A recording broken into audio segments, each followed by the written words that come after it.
Good afternoon. My name is Kelly Vera, and I'm a graduate student at Baylor University School of Public Health, and I would like to share with you my graduate intern project in conjunction with Optum Care of Southern Nevada Palliative Care and United Healthcare.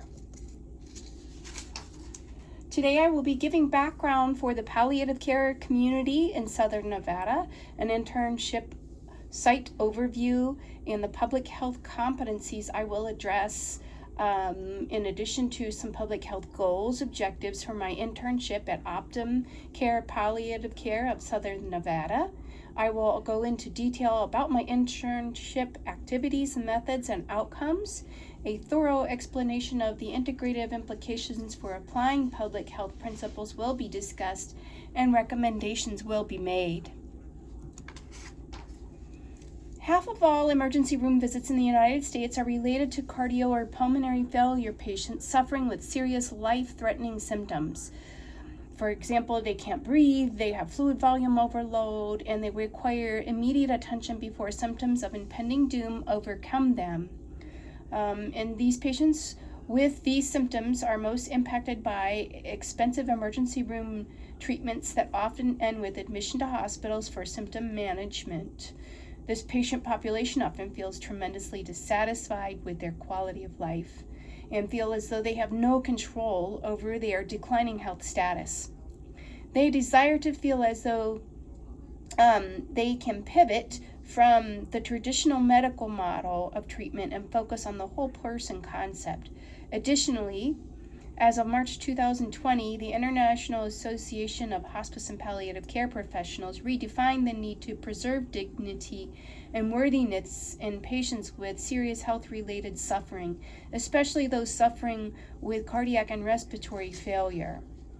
Current literature suggests that palliation of cardiac and respiratory symptoms would lead to preserved dignity in patients and promote better patient outcomes and enhance quality of life for patients struggling with these life-limiting illnesses.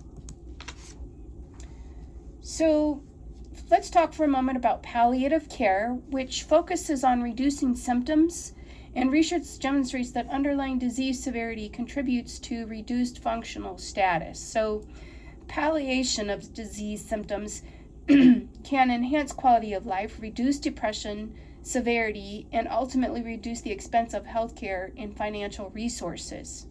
So the aim of Optum Care Palliative Care Program is to provide advanced symptom management in the Southern Nevada community through development of a public health program for patients that suffer from cardiopulmonary disease. This graduate project aims to enhance program development through the lens of public health, ultimately strengthening the community's capacity to care for its most sick and vulnerable members. Deliverables encompass tools that allow the organization to solve old problems in new ways, pivoting from an exclusively medical disease model towards a population-based community model will stem excessive hospitalizations and provide the right support for people suffering from cardiopulmonary disease. And additionally, applying community health tools such as a logic model, community health education resources, and application of the 10 principles of public health provide consummate steps towards building community health in Southern Nevada. Evidence-based protocols for palliation of patient symptoms based on organizational and patient needs are essential to growth and development of the Optum Palliative Care Program in Southern Nevada. Okay, so at Optum, I went to work to develop community health interventions and apply public health principles for specific segments of their population that build meaningful support for Southern Nevadans struggling with chronic conditions. Upon completion of the internship, deliverables focused on building public health tools rooted in strong public health theory. Optum's program had to this point been nurse-driven, and while quite robust, benefited from application of public health principles to more precisely make gains in the public health arena for this population. So Optum Care's palliative care program is a public health agency that provides health care to adults struggling with terminal illness and offers additional multidisciplinary support to reduce symptom burden and improve quality of life. Upon assessment, there were no public health tools in use in the program because it has largely been nurse-driven and based loosely on Medicare principles as a condition for payment. Gains were to be made when applying public health principles that netted good theoretical tools for community capacity building. And now we'll shift gears a little bit and speak to the public health competencies that I addressed in my internship. And the first competency that I addressed was comparing the organizational structure of healthcare, public health, and regulatory systems across national and international settings. By reviewing the standards set forth by industry leaders for best standards of practice, recommendations were made for palliation of respiratory and cardiac disease conditions based on a literature review from the Oxford Manual of Palliative Care and the agency's preferred educational resource for their professional staff, the Center to Advance Palliative Care. Some additional resources were reviewed that are the National Hospice and Palliative Care Organization. These resources are the industry standard that are delineated by Optum's leadership as professional evidence-based educational resources that they deem that they would like to be used for education. Competency number 2 discusses the means by which structural bias, social inequalities, and racism undermine health and create challenges to achieve health equity at organizational, community, and societal levels. This competency was addressed by assessing educational tools and deliverables of a logic model and executive summary to minimize structural bias and reduce inequality, ultimately promoting health equality. And then competency number 3, assess patient population needs and capacities that affect a community's health. This competency was addressed by analysis of community health functions in place and population needs based on current public health assessments and disease trajectory. Also, assessment of public health programs in Southern Nevada that serve the palliative care population suffering from chronic cardiac and respiratory failure were taken into consideration for this assessment.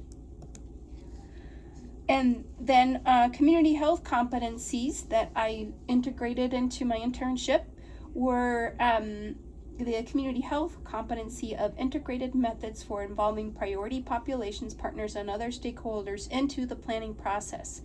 Presently, no public health model existed to date for Optum's palliative care program in Southern Nevada. This competency is addressed by promoting integration of public health principles with palliative care standards of care to improve quality of life for the community.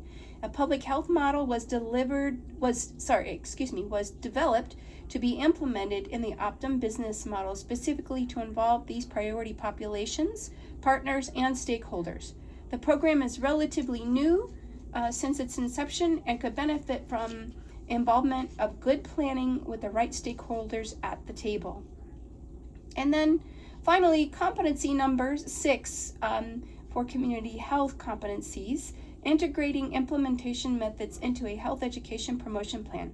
This competency was addressed by development of educational resources according to the standards set forth by the hospice and palliative care nursing certification credentialing bodies. This promoted understanding of quality industry standards and assists registered nurses who educate chronically ill patients to use individualized action plans for pulmonary and cardiac failure. Also, websites to the Heart and Lung Associations were given to patients to assist with disease-specific progression. So now we'll talk a little bit about internship activities, methods, and outcomes. And these are the deliverables that I did produce for my internship. And we'll discuss a little bit about those now.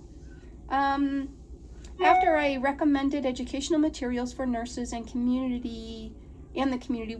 I got to work on a logic model and application of the 10 essential functions of public health applied to the palliative care community. These deliverables were envisioned after applying the after interviewing the leadership at Optum for their needs. Obviously, a literature review was done, and a careful review of industry standards was executed to promote the director's goals of developing a supportive program for management of heart and respiratory failure.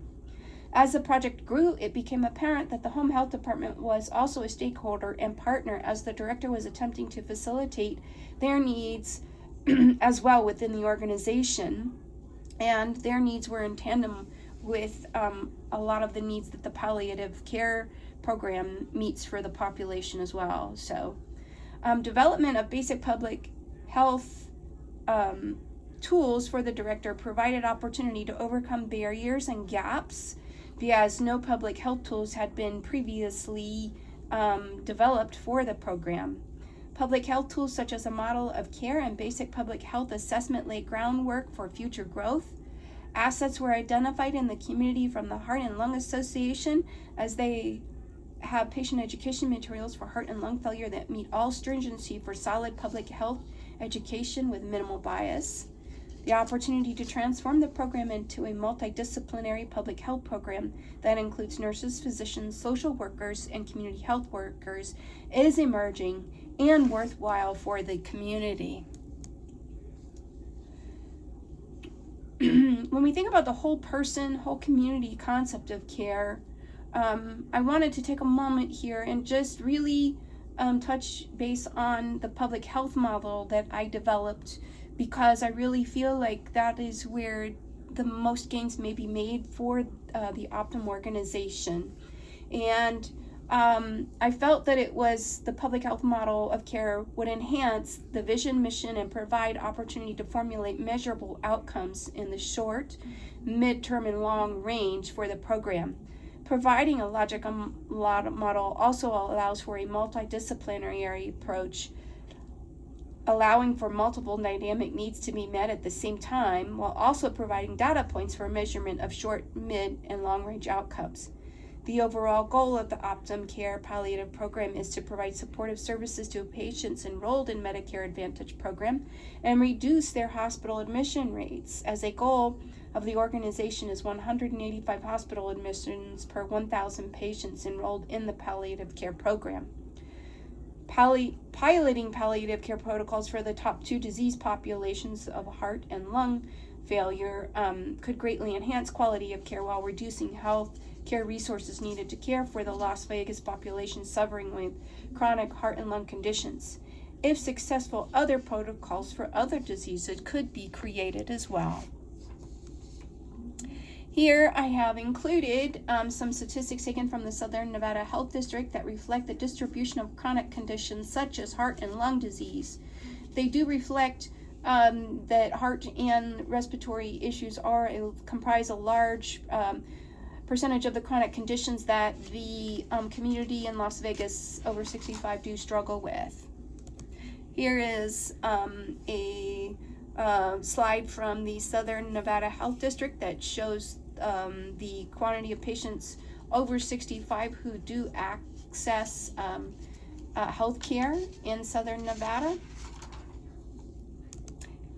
Here we have the Social Vulnerabilities Index, and this is national census data, and it shows Southern Nevada people suffer greater with a social vulnerability index compared to the rest of the country. They are, 1 is the highest and 0 is the lowest, and so Nevada, you see, ranks at 0.99. There are a number of reasons that are germane, that are important to the conversation in my presentation, but the reason for them is numerous. And in the next slide here, I will show that determinants, that there are some vulnerabilities that make it very difficult for Southern Nevadans that are over 65 suffering with chronic disease. And there are these issues here that you see that these factors greatly contribute to social vulnerability. Seniors typically over the age of 65 struggle with income. They may have more than one disability and are less stable with housing and have little access to transportation. And so these are the factors that go into that social vulnerability index that I showed on the previous slide.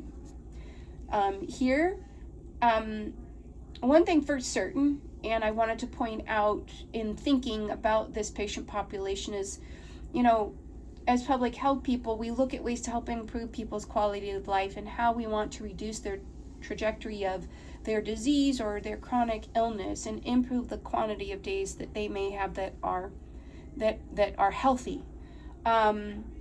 While death may be inevitable, it may be worthwhile in applying public health principles so that reduced suffering may be achieved by managing the episodes of illness that diminish quality of life and reduce illness and suffering overall. Reduced days of suffering arguably increase health and wellness stemming costs associated with futile medical interventions.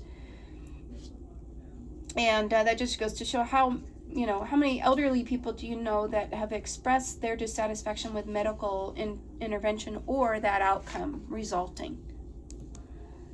Here in my recommendations and insights, after extensive analysis and research of the Optum's programs, some specific public health recommendations were evident and can be utilized to advance expert care in the palliative care arena. A summative review of what Optum is doing needs and improvements may be recommended to enhance public health, and they are discussed as we'll see in the next few slides. Recommendations are a compendium from the internship deliverables of applying the 10 essential functions of public health for Southern Nevada. So here, just to touch on, I wanted to let you know that the integrative analysis seeks to apply public health principles while also being mindful of the most current nursing and medical credentialing evidence-based standards for the palliative care specialty. This includes taking into consideration the specific needs of Optum's palliative care program, and the integrative analysis includes insights from a few areas that include evidence-based approaches to public health systems, planning and management to promote public health. They also include public policy, leadership, communication, and interprofessional practice. So, in my executive summary that I formulated from the 10 principles, the 10 essential functions of public health, I did want to make some recommendations to facilitate disparity inequality reduction. And in my report, I delineate specific races, ethnicities, and the specific challenges that they face that are disease specific, and there are statistics in that report that support that. We'd also like to strengthen community ties with ombudsmen of the Clark County Social and Senior Services Department. We also need health services needs identified for elderly disabled folks who want to remain independent, and starting a registry of patients for data mining and classified by chronic disease for admission. And one of the tools that I found during my research that would be helpful for facilitating that would be completing the Carlson Comorbidity Index. It is a very good predictive tool for disease trajectory and death, and that may facilitate the organization, Optum Care, to in predicting the length of time a patient may need palliative care and anticipate hospital admissions, or when they may be appropriate for the next level of care with their hospice program. And here I have additional executive summary recommendations, and we really want to have a total paradigm shift that facilitates ways of no longer accepting death as a medical disease state and facilitate the whole person concept. So We want to facilitate that community-based program that is dedicated to increasing quality health care for people living with serious illness. So developing a society-wide action plan, initiate a regional paraprofessional medical organization to support and unify collaboration in a manner that enhances resource development. Examples might be a journal club, morbidity and mortality case study club, invite businesses who provide services to this population to attend, build knowledge and shape attitudes that normalize a good death.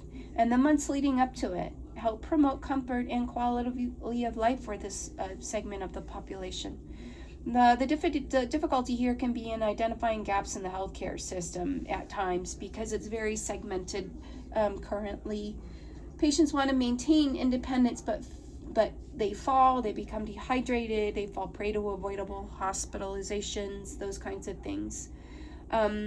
We also want to enlist case management to demedicalize the trajectory of life and assist with managing chronic symptoms through informed decision making and education of the patient. Help them as they move through the process of life to do it gracefully. Facilitate professional skill development of symptom management and behaviors for healthy living at no matter what stage of life and health disease they may be in. And then we will also want to engender physicians and staff to have compassionate and effective advanced care planning conversation. This serves two purposes. It is a benefit to the patient and it shields the staff from burnout by providing caregiver education and supportive services support to families. This includes how-to sessions to take a deep dive into pathophysiology, symptom management, refer family to community resources such as the Heart and Lung Associations for symptom management and emotional support. Additionally, we want to mobilize community partnerships to solve health problems. Coincidentally, we want to support recent legislation that was introduced, a bill by Senator Jackie Rosen, to expand access to palliative care for seniors living in Nevada. Excuse me. And ensure support for upstream and downstream partners such as the Heart and Lung Association, hospitals, group homes, independent and assisted living facilities, facilitate preceptorships for students in the community, and start with the community health worker program. Align with area universities and ask how their goals may be aligned to closely go fit with Optum's goals for the palliative care program. Okay. We want to develop consistent policy plans that support individual and community health efforts that focus on prevention and treatment at the state level for improved planning. We want to consider alternative grant funding opportunities such as the PACE program that supports seniors staying in their homes and gender leadership training, and encourage staff to develop leadership skills through Optum and the ANCC pathway to nursing excellence for self-governing culture development. We want to also protect seniors and debilitated people through using the Adult Protective Service System.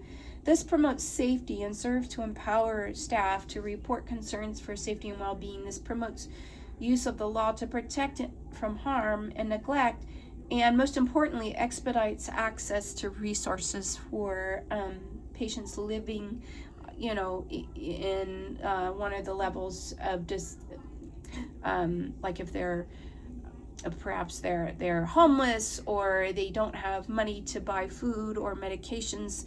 Sometimes the Adult Protective Service can help remedy those tough spots that elderly folks get caught in and need assistance with. Okay.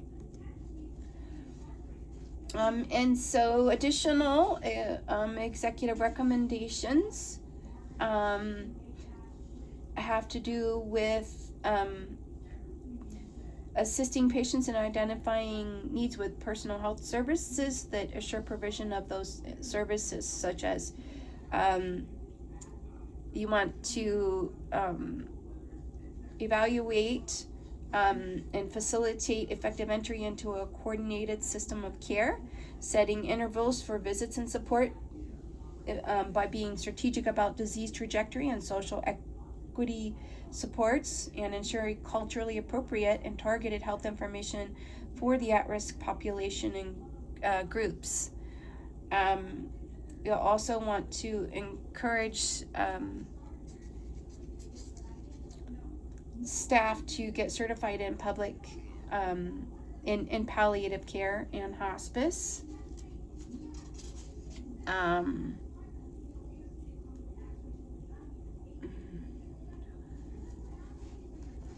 Measures.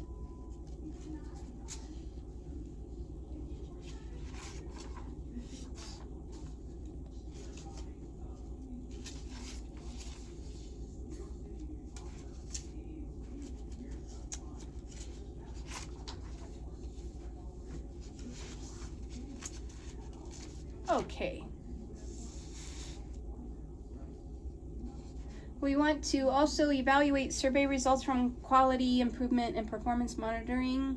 That is they have phone surveys that or agency uses this as an evaluation tool to evaluate quality from their patients. And it also helps with rating patient satisfaction from the care that has been delivered through the palliative care program. We also want to research for new innovations and new solutions to old problems, maintaining a public health model, engage in ongoing literature review of peer-reviewed evidence-based articles, and encourage staff to attend conferences and present programs to peers in the industry, conducting annual meetings to revise models of care and make sure that the program stays focused on meeting the needs and goals of the population. And we also want to encourage leadership to attend these meetings as well. We also want to maintain the 10 essential functions of public health as applied to palliative care and revisit at regular intervals for updated information gathering, keep the model and functions relevant and updated. And then we also want to further expand supportive measures for disease self-management. Okay, and then here we have references. I wanted to say thank you for your time and attention for my graduate project, and thank you for Optum and Baylor for the opportunity to enhance my professional development. I found this work exceedingly rewarding and appreciate the opportunity to serve the community. Thank you again, and I'm happy to provide resources. And they can be located in my graduate report or the agency report. Thank you for watching and have a blessed day. Thank you.